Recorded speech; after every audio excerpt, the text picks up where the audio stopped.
What's going on, everybody? It is your boy Zamboni. I'm a musician and astrologer, and it is time to talk about the astrology of the week ahead. As always, thank you so very much.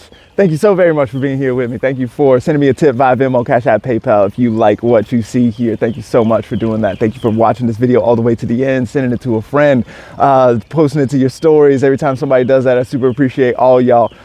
Thank you for going to zambonifone.com, where you can find the music. You can find this music, which is a breath exercise. You can find a bunch. It's very wide and diverse. There's a hip hop album. There's a reggae album. There is a hymn of Thanksgiving. It's a party. I hope y'all will check that out. And if you have already been listening to the music, thank you so much for doing that.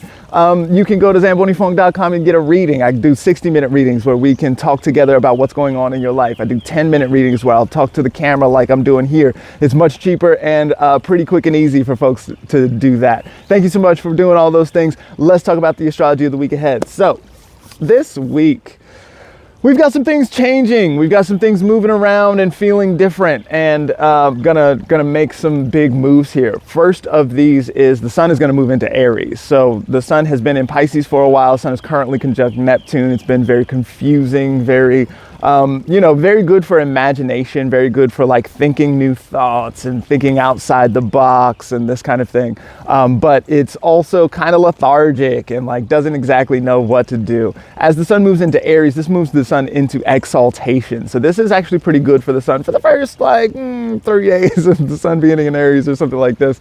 The sun looks pretty good in that spot. Looks like things dry out from the super wet deep ocean Pisces. It's all soupy in there, and it's hard to know what to do or this kind of thing. And the sun, we can think about the sun as being like the emperor or the king, the centralized bit of authority, right? And so to see the sun moving into Aries, which is a very sort of executive function kind of sign, like wants to get stuff done. This is very good for making decisions and doing things. We can see that the sun, which is exalted here, right? So the sun is like good at doing the sun things. It's like the sun is up on a pedestal and able to do the sun things without having to work very hard in this sign. Sun likes being in Aries. In this place, then we've also got the North Node. And so we're going to be moving into eclipses pretty soon. We're going to get very close to the eclipse. The eclipse will be next week, and I'll have plenty to say about that. But the North Node in general tends to be like it's a more button. It tends to like it wants to grow. It wants to get deeper into things. It wants to go harder on stuff. Especially in Aries, this looks like it wants to push toward burnout in a pretty big way. So be aware of that. That's one of the things that can happen as the sun moves into this place, which is very strong on executive function, on getting things going and make it like just make that cut, rip the Band-Aid off, like that sort of stuff. This arrangement can go a little bit overboard on that sort of situation. So it's good to be aware of that kind of thing. Speaking of Aries, Aries is ruled by Mars, and Mars is currently in late Aquarius, and then by the end of the week, we'll have moved into Pisces. So this is the end of Mars in Aquarius this week. We're not going to see too much of the Mars and Pisces dynamics this week. I think it's only like a day and a half that we'll have Mars and Pisces this week.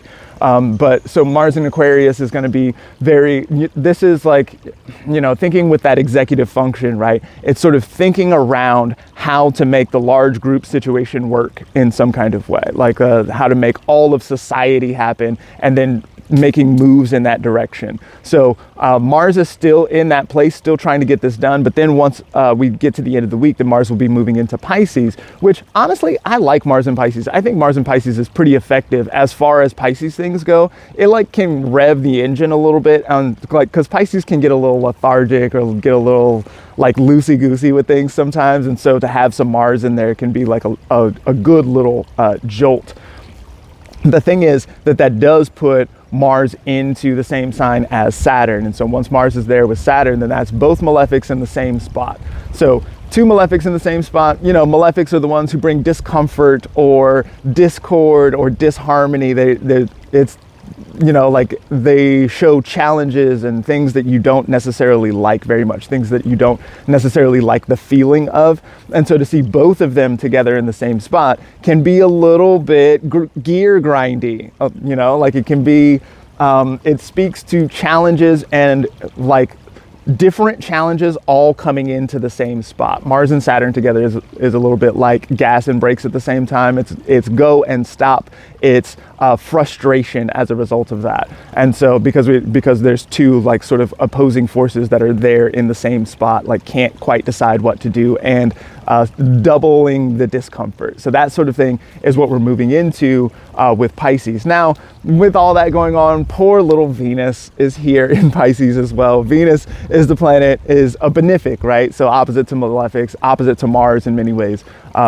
So like Mars, for example, rules Aries, and opposite to Aries is Libra, which is ruled by Venus. Also, Mars rules Scorpio. Opposite to Scorpio is Taurus, which is ruled by Venus. So Venus and Mars are opposed in many ways.